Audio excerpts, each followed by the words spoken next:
आज मैं आपको क्षितिज पाठ पुस्तक से काव्य खंड में पाठ 4 आत्मकथ्य के प्रश्नोत्तर लिखवाने जा रही हूँ। प्रश्न 1, नीचे लिखे काव्यांश को पढ़कर पूछे गए प्रश्नों के उत्तर लिखिए। काव्यांश: जिसके कारण कपोलों की मतवाली सुंदर छाया में अनुरागिनी उषा लेती थी निस्वाग मधुमाया में, उसकी स्मृति पाथे बनी है थके पथिक की पंथा की, सीवन को उधेड़ कर देखोगे क्यों मेरी कंथा की, छोटे से जीवन की कैसे बड़ी कथाएं आज कहूँ, क्या है अच्छा नहीं कि औरों की सुनता मैं मौन रहूँ, सुनकर क्या तुम भला करोगे मेरी भोली भाली आत्मकथा, अभी समय भी नहीं थकी सोई है मेरी मौन व्यथा। प्रश्न काखंड: इस काव्यांश में कवि ने किसे अपने जीवन जीने का सबल माना है? उत्तर: इस काव्यांश में कवि ने अपनी मधुर यादों को जीवन जीने का सबल माना है। काखंड: उपयुक्त काव्यखंड में कवि ने किसकी ओर संकेत किया है और क्या कहा है? उत्तर: उपयुक्त काव्यखंड में कवि अपनी पत्नी की ओर संकेत करता हुआ कहता है जिसके लाल गालों की मदहोश करने वाली छाया में प्रेम भरी भोर होती है, पत्नी के साथ बिताए गए मधुर मिलन के क्षण भी अब मेरी याददाश्त हैं। काखंड: किस प्रकार अपना शेष जीवन बिताने के लिए कवि कह रहा है? उत्तर: जिस प्रकार थका हुआ यात्री शेष रास्ता देखते हुए अपनी मंजिल प्राप्त कर लेता, वैसे ही मैं भी उन यादों के सहारे अपना शेष जीवन बिता लूंगा। काखंड: कवि ने अपने जीवन के बारे में लोगों से क्या कहा है? उत्तर: कवि ने कहा कि तुम मेरे जीवन की वास्तविकता को क्यों जानना चाहते हो? मेरा जीवन बहुत छोटा है, उस जीवन की बड़ी बड़ी बातों का वर्णन मैं किस प्रकार कर सकता हूँ? मेरे लिए तो यही अच्छा है कि मैं औरों के जीवन की घटना सुनता रहूँ और स्वयं के बारे में मौन बना रहूँ।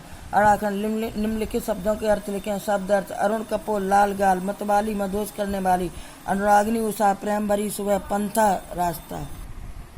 अगला क्वेश्चन: कवि आत्मकथा लिखने से क्यों बचना चाहता है? उत्तर: कवि अपनी आत्मकथा लिखने से इसलिए बचता है क्योंकि अब तक उसके जीवन में अनेक पीड़ादायक घटना घटित हो चुकी हैं। अपनी सरलता के कारण उसने कई बार धोखा भी खाया। कवि के पास बीते सुनहरे क्षणों की केवल कुछ स्मृतियां ही शेष हैं जिनके सहारे वह अपनी जीवन यात्रा पूरी कर रहा है। उन यादों को कवि लोगों के सामने प्रकट करने की बजाय अपने मन में संजो कर रखना चाहता है। कवि को लगता है कि उसकी आत्मकथा में ऐसा कुछ भी नहीं जिसे महान और रोचक मानकर लोग आनंदित होंगे। अगला क्वेश्चन: आत्मकथा सुनाने के संदर्भ में अभी समय भी नहीं, कवि ऐसा क्यों कहता है? उत्तर: आत्मकथा सुनाने के संदर्भ में अभी समय भी नहीं कवि इसलिए कहता है कि आत्मकथा सुनाने का उचित समय नहीं। कवि द्वारा ऐसा कहने का प्रमुख कारण यह है कि कवि को अभी जीवन में दुखों के सिवाय और कोई उपलब्धि नहीं मिल सकी है। कवि को अपने जीवन में जो गहरी पीड़ा मिली उसे याद करके वह पुनः दुखी होना नहीं चाहता। अगला क्वेश्चन: स्मृति को पाथे बनाने से कवि का क्या आशा है? उत्तर: कवि ने अपने जीवन की सुखद स्मृति को पाथे कहा क्योंकि वही सुखद स्मृतियां उसे उसका शेष जीवन जीने में सफलता प्रदान करती है। मनुष्य अपनी सुखद स्मृतियों की याद तथा जीवन में दोबारा सुखों को पाने की लालसा में ही अपना जीवन व्यतीत करता है। अगला क्वेश्चन: भाव स्पष्ट कीजिए। काखंड: मिला कहाँ वह सुख जिसका मैं स्वप्न देख कर जा गया, आलिंगन में आते आते मुस्कुरा कर जो भाग गया। काखंड: जिसके अरुण कपोलों की मतवाली सुंदर छाया में अनुरागिनी उषा लेती थी निज सुहाग मधुमाया में। उत्तर काखंड भाव: प्रस्तुत पंक्तियां छायावादी कवि जयशंकर प्रसाद द्वारा लिखित कविता आत्मकथा से अवतरित। इन पंक्तियों में कवि ने जीवन के तथ्य का वर्णन करते हुए कहा है कि जिन सुखों की मैंने कल्पना की थी वे सुख मुझे वास्तविक जीवन में कभी नहीं मिले। मनुष्य के सपने कभी सच नहीं होते। सुख कवि की बाहों में आने से पहले उसकी तरफ व्यंग्य से मुस्कुराकर दूर चले जाते। कवि कहना चाहता है कि जीवन में सुख क्षणिक या मात्र काल्पनिक है, यह जरूर नहीं कि सुख के सपने पूरी तरह साकार हों।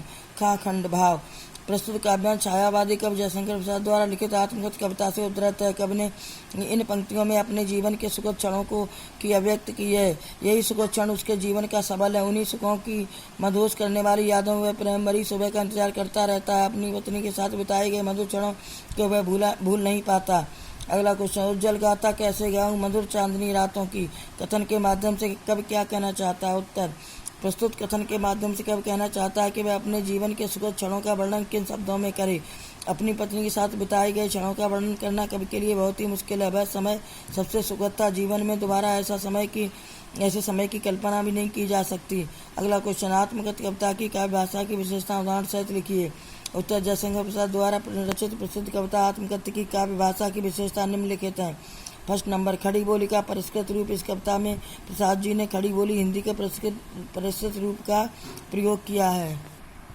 सेकंड नंबर: तत्सम शब्दों की प्रधानता। इस दुनिया में कवि ने नीलिमा, असंख्य, प्रवंचना, अनुरागिनी, पाथे, मौन जैसे तत्सम शब्दों का पर्याप्त प्रयोग किया है। अगला नंबर लक्षणात्मकता। इस कविता में कवि ने भाषा की लक्षण शक्ति का सफलतापूर्वक प्रयोग किया। अलंकारों का प्रयोग, अनुप्रास, रूपक और प्रश्न अलंकार द्वारा भाषा के सौंदर्य में निखार उत्पन्न किया। अगला क्वेश्चन, कवि ने जो सुख का स्वप्न देखा था उसे कविता में किस रूप में अभिव्यक्त किया है? उत्तर, कवि ने जो सुख का स्वप्न देखा था उसे कविता में निम्न पंक्तियों के माध्यम से अभिव्यक्त किया है।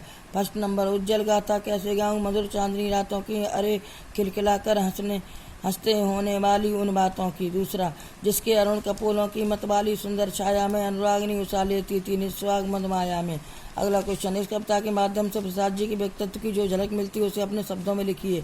उत्तर, इस कविता के माध्यम से हमें प्रसाद जी के सरल, स्पष्ट, पवित्र और विनम्र व्यक्तित्व की झलक मिलती है। प्रसाद जी अपने जीवन की घटनाओं को ज्यों का त्यों बयान कर अपना सरल हृदय पाठकों के समक्ष प्रस्तुत करते हैं। कवि के व्यक्तित्व में दुराव या छिपाव की कोई भावना नहीं है, इसीलिए अपने जीवन की गाथा को कवि एक सामान्य मनुष्य की जीवन गाथा ही बताता है। बच्चों, पाठ पूरा हुआ। प्रश्नोत्तर लिखें।